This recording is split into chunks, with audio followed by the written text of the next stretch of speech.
Bonjour à toutes et à tous, je vais vous faire découvrir le théorème de Pythagore. Et pour comprendre son utilité, nous allons revenir sur la différence entre calculer une longueur et mesurer une longueur. Mesurer une longueur, ça se fait grâce à un instrument de mesure, une règle, un décamètre, voire même un télémètre à visée laser.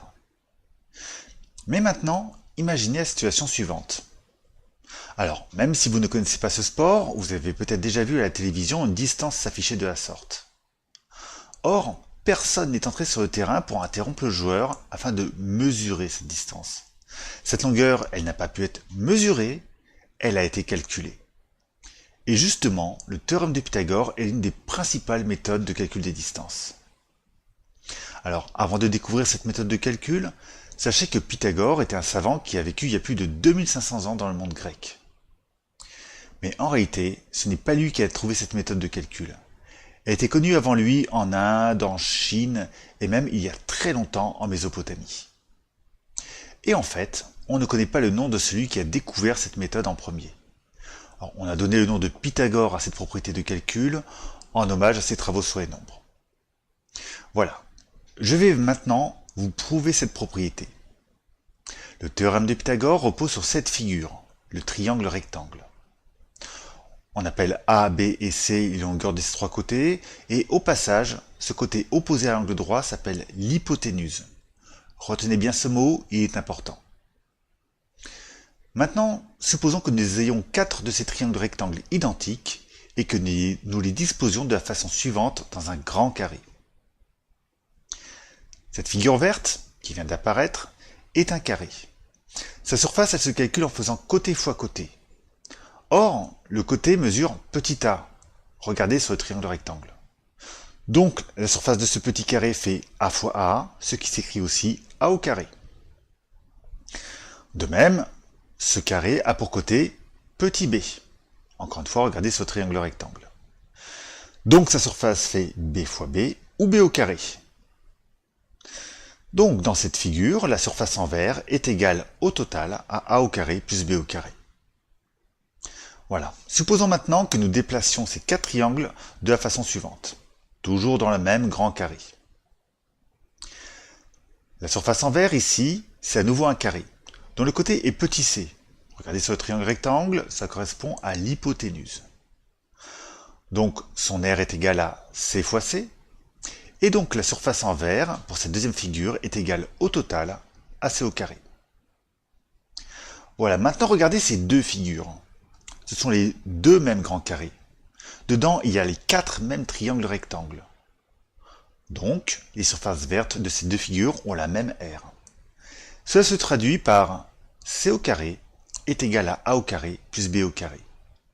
Et c'est cette égalité qu'on appelle l'égalité de Pythagore. Et elle est très importante. Alors, cependant, vous n'aurez pas à retenir cette démonstration. Je vous l'ai expliqué juste pour que vous sachiez que ce théorème de Pythagore n'est pas une invention, mais quelque chose de vrai. Maintenant, regardons d'un peu plus près ce théorème. Tout d'abord, il ne marche que dans un triangle rectangle. Donc, il commence par si un triangle est rectangle. Ensuite, si on regarde l'égalité, ce terme correspond au carré de l'hypoténuse et ces deux termes au carré des côtés de l'angle droit. Donc on écrit alors le carré de l'hypoténuse est égal à la somme des carrés des côtés de l'angle droit. Alors, rassurez-vous, malgré son importance, vous n'avez pas à apprendre par cœur cette propriété. Par contre, il faut comprendre ce théorème. Et surtout, il faut être capable d'écrire l'égalité de Pythagore à partir de n'importe quel triangle rectangle. Pour ça, repérez bien l'hypoténuse. Ici, c'est le côté AC. Et à partir de ce côté, on écrit l'égalité de Pythagore. Voilà, c'est ça qui est important. Alors la prochaine vidéo vous expliquera en détail comment calculer les longueurs, mais je vais vous en donner un rapide aperçu en reprenant notre exemple de départ. Je vais vous montrer comment on peut calculer la distance du ballon au poteau. Cette situation peut être modélisée ainsi, avec le terrain, les poteaux et le ballon. Ce qui nous intéresse, c'est donc cette longueur. On ne peut pas la mesurer directement. Par contre, on peut mesurer grâce à des balises depuis le bord du terrain cette longueur qui fait par exemple 25 mètres et cette autre longueur qui fait 30 mètres. Et bien évidemment, ce triangle est rectangle. Alors, pour plus de commodité, on va appeler x cette longueur qu'on recherche. Cette longueur, c'est l'hypoténuse du triangle rectangle. Donc l'égalité de Pythagore donne x au carré égale 25 au carré plus 30 au carré. Si on calcule 25 au carré, c'est 25 fois 25, ça fait 625. Et 30 fois 30, ça fait 900. Donc x au carré est égal à 1525. Alors, ce qui nous intéresse, ce n'est pas x au carré, mais x. Et ici, je vais me servir de ce que je vous avais expliqué dans la première vidéo.